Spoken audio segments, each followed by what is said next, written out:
Assalamualaikum warahmatullahi wabarakatuh. Alhamdulillah wassyukrulillah ala ni'amillah. Wassalatu wassalamu ala rasulillah Muhammad ibni Abdillah. Wala hawla wala quwwata illa billah, amma ba'd.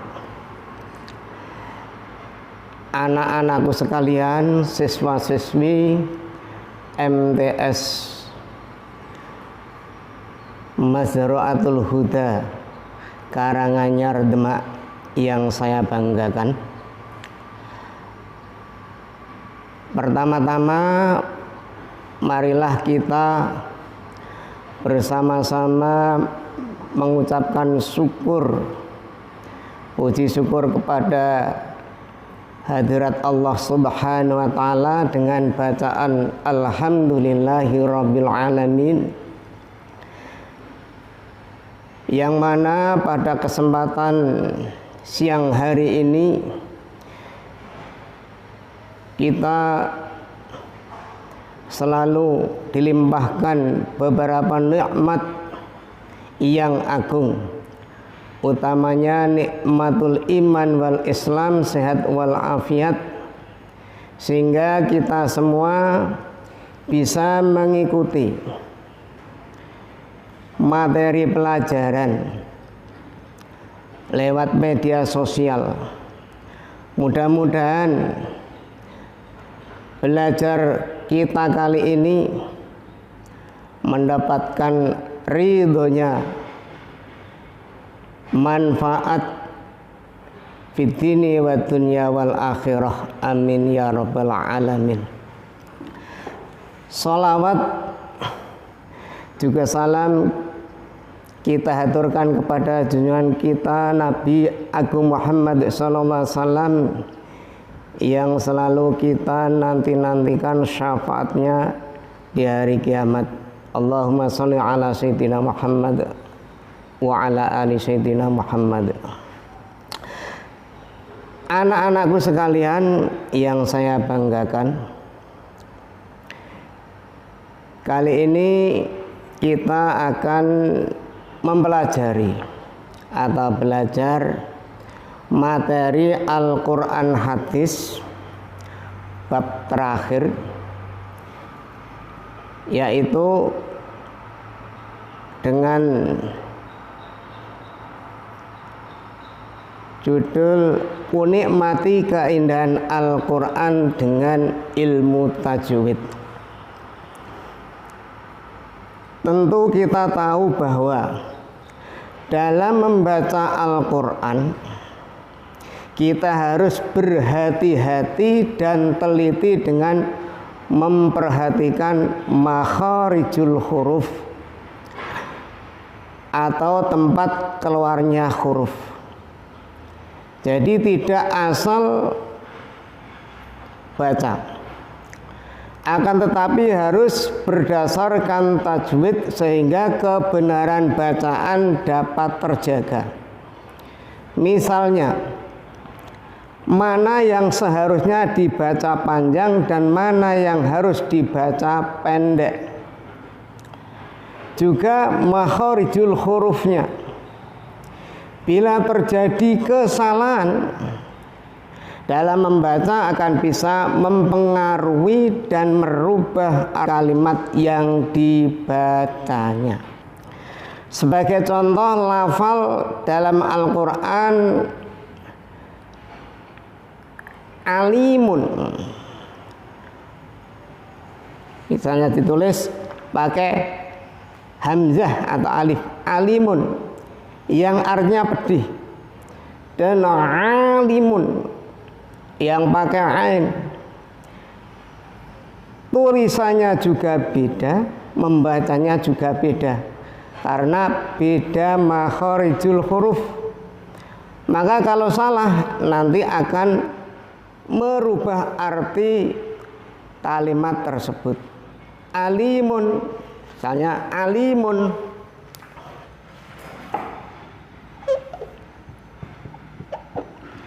artinya pedih. Ya. Alimun artinya pedih. Kalau alimun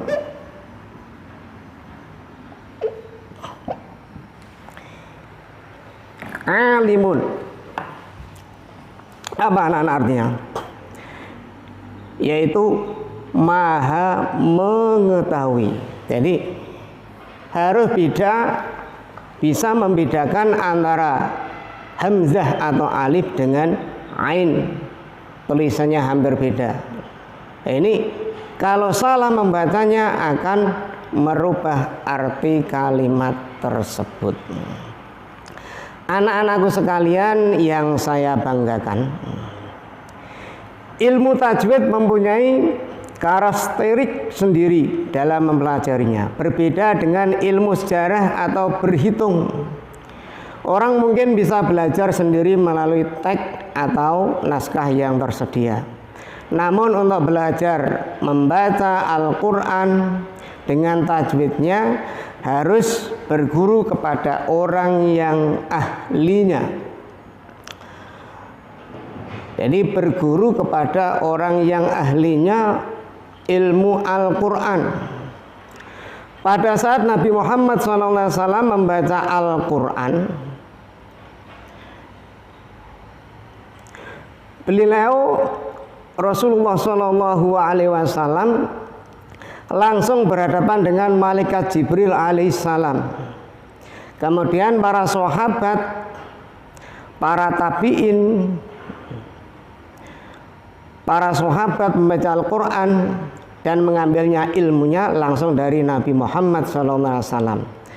Lalu para tabi'in belajar dari para sahabat dan begitu seterusnya sehingga ilmu itu sampai pada kita saat ini. Anak-anakku sekalian yang saya banggakan, pada materi kali ini kita akan belajar ilmu tajwid bab qalqalah. Apa? Bab qalqalah. Pengertian qalqalah. Dari sisi bahasa, kata qalqalah artinya pantulan atau guncangan atau gerak atau getaran. Sedangkan berdasarkan ilmu tajwid menurut istilah, qalqalah adalah membaca huruf-huruf tertentu dengan gerakan suara yang memantul dari makhrajnya atau tempat keluar hurufnya. Jadi huruf qalqalah ini sudah ditentukan para ulama ilmu tajwid. Tidak sembarang huruf. Huruf-huruf itu berharokat sukun. Ada yang berharokat fathah, ada yang berharokat kasroh, dan ada pula yang berharokat dhammah. Yang dibaca sukun disebabkan berhenti atau wakof. Adapun jumlah huruf qalqalah ada 5, yaitu ba, jim, dal, qaf, ta. Yang sudah saya tulis agar mudah dihafal. Huruf-huruf tersebut disingkat menjadi lafal qotbu jadin. Qotbu jadin atau baju di toko. Ini agar kita mudah menghafalnya huruf qalqalah disingkat dengan lafal qotbu jadin atau baju di toko. Anak-anakku sekalian yang saya banggakan, macam-macam qalqalah. Jadi qalqalah itu ada pembagiannya. Berdasarkan ilmu tajwid, bacaan qalqalah dibagi menjadi 2 macam, yaitu 1 qalqalah sughra atau qalqalah kecil. Qalqalah sughra adalah huruf-huruf qalqalah yang berharokat sukun atau mati. Memang huruf qalqalah sughra ini sudah asalnya sudah mati.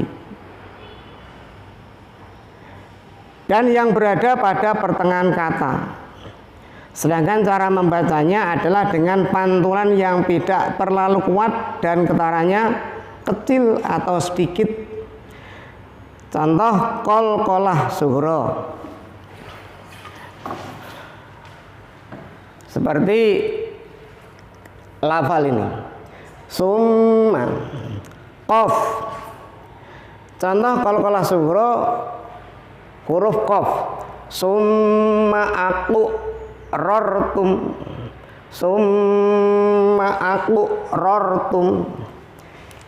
Lah bacaan qalqalah sughra yaitu qaf yang berharokat sukun yang berada pada tengah kalimat atau tengah kata. Apabila ditulis qafnya seperti ada bayangan qaf lagi, double berarti.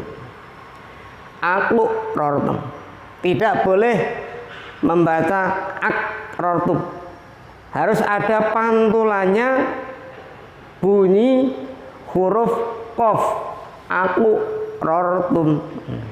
Summa aku rortum. Nah ini contoh qalqalah sughra dari huruf qalqalah qaf. Yang kedua yaitu huruf qalqalah ta. Begitu pula ketika mengucapkan qalqalah sughra pada huruf ta, ta-nya juga harus dibaca pantul atau bergetar. Inna batlu syarabbika, inna batlu syarabbika. Kalau ditulis inna batlu, nah ini seperti ada bayangan tok dua, double. Makanya tidak boleh dibaca inna batsha. Salah kalau batsha berarti seperti huruf ta. Tidak dibenarkan dalam ilmu tajwid. Harus ada pantulannya. Inna batlu syarabbika lasyadid. Misalnya dilanjutkan. Kemudian selanjutnya contoh qalqalah sughra huruf ba. Cara membacanya yas lan narol kubra, kubra, yas lan narol kubra. Ketika mengucapkan lafal ba huruf hijaiyah ba, huruf qalqalah ba, ba-nya harus dibaca pantul. Kalau ditulis kub, nah seperti ada bayangannya juga. Yaslan narol kub ro. Selanjutnya huruf qalqalah jim. Nah, jim. Contoh ala raj'ihi laqadir. Misalnya dilanjutkan ala raja. Raja tidak boleh, raj tidak boleh. Harus ada pantulannya. Ala raj'ihi. Kalau ditulis seperti ini, ala raja. Seperti ada bayang-bayangnya jim. Jadi jimnya seakan-akan double, ada jim dua. Ala raj'ihi laqadir. Kemudian contoh qalqalah sughra huruf dal. Ya. Wa ma adraka, wa ma dalnya dibaca pantul. Seperti ini kalau ditulis wa ma adraka, wa ma adraka. Nah ini contoh-contoh qalqalah sughra. Setelah kalian faham bacaan qalqalah sughra, Kami harapkan kalian semua bisa mempraktekkan ketika membaca Al-Quran agar apa? Al-Quran yang kita baca ini mendatangkan pahala. Amin ya rabbal alamin. Anak-anakku sekalian yang saya banggakan, yang kedua pembagian qalqalah yaitu qalqalah kubro atau qalqalah besar. Qalqalah kubro adalah huruf-huruf qalqalah yang berharokat hidup atau fathah, dhammah, kasrah, fathatain atau dhammatain atau kasratain, yang dibaca sukun karena diwakafkan berhenti baik di akhir ayat atau di tengah-tengah ayat. Sedangkan cara membacanya adalah lebih mantap dengan memantulkan suara yang kuat. Jadi qalqalah kubro itu huruf-huruf qalqalah yang berharokat hidup yang dibaca sukun karena diwakafkan atau berhenti baik di akhir ayat atau di tengah-tengah ayat. Contoh qalqalah kubro.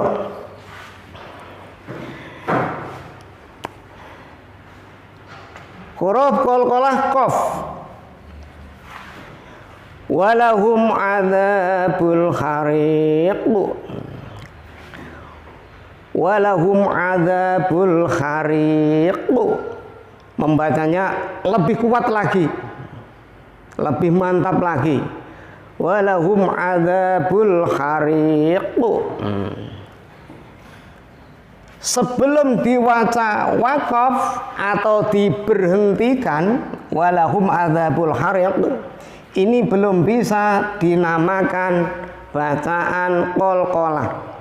Misalnya dibaca walahum adzabul khariqi, belum bacaan qalqalah kubro, karena huruf qalqalah qaf ini belum diwakafkan atau belum dibaca mati. Ketika dibaca mati baru dinamakan bacaan qalqalah kubro, karena ada huruf qalqalah berada pada akhir ayat dan dibaca wakaf atau dihentikan. Walahum adzabul khariq. Paham anak-anak? Jadi sebelum diwaca wakaf, qaf yang terakhir ini belum dinamakan bacaan qalqalah kubro, akan tetapi dinamakan huruf qalqalah. Nah, huruf qalqalah. Kalau dihentikan atau dibaca wakaf baru dinamakan hukum bacaan qalqalah. Walahum adzabul khariq. Membacanya dipantulkan lebih kuat lagi. Contoh yang kedua qalqalah kubro, huruf qalqalah ta, muhitun. Lafal muhitun ini belum dinamakan bacaan qalqalah kubro apabila membacanya belum diwakafkan atau belum diberhentikan. Muhitun. Tetapi apabila diwakafkan, dibaca wakaf huruf yang terakhir muhitu, baru dinamakan bacaan qalqalah kubro. Apabila ditulis seperti ini, tok seakan-akan jadi dua, tapi yang betul adalah jadi satu cara membacanya, muhitu, tapi ada pantulannya. Contoh qalqalah kubro, huruf ba, huruf qalqalah kubro ba. Ma kasab, ma aghna anhu maluhu wa ma kasab. Jangan sampai cara membacanya itu terlalu dipantulkan lebih kuat, karena ba pada lafal kasaba ini tidak ada tasdidnya. Berarti cara bacanya pantulan biasa, tidak terlalu kuat. Makasab tidak boleh, makasab tidak boleh. Lain halnya nanti contoh berikutnya. Kalau ditulis jadi kasab, kasab, seakan-akan baknya ini ada dua. Contoh qalqalah kubra huruf jim, was-samaa'i dzatil buruj. Ketika dzatil buruji ini meskipun di akhir ayat, tapi jimnya yang terakhir ini tidak dibaca waqaf atau tidak dihentikan, maka belum dinamakan bacaan qalqalah kubra, tapi hanya huruf qalqalah. Tetapi setelah dibaca waqaf atau diberhentikan huruf yang terakhir yaitu jim, dzatil buruj, dzatil buruj. Nah ini baru dinamakan bacaan qalqalah kubra. Anak-anakku sekalian yang saya banggakan, kemudian contoh berikutnya huruf qalqalah dal. Wallahu ala kulli syai'in syahid. Lafal syahidun ini berada pada akhir ayat, tapi ketika belum dibaca waqaf atau belum dihentikan, syahidun ini belum dinamakan bacaan qalqalah kubra, akan tetapi hanya bacaan, tetapi hanya dinamakan huruf qalqalah. Kalau dinamakan huruf qalqalah harus dibaca berhenti. Wallahu ala kulli syai'in syahid. Kalau ditulis syahid, jadi dalnya seakan-akan double. Anak-anakku sekalian yang saya banggakan, nah ini contoh-contoh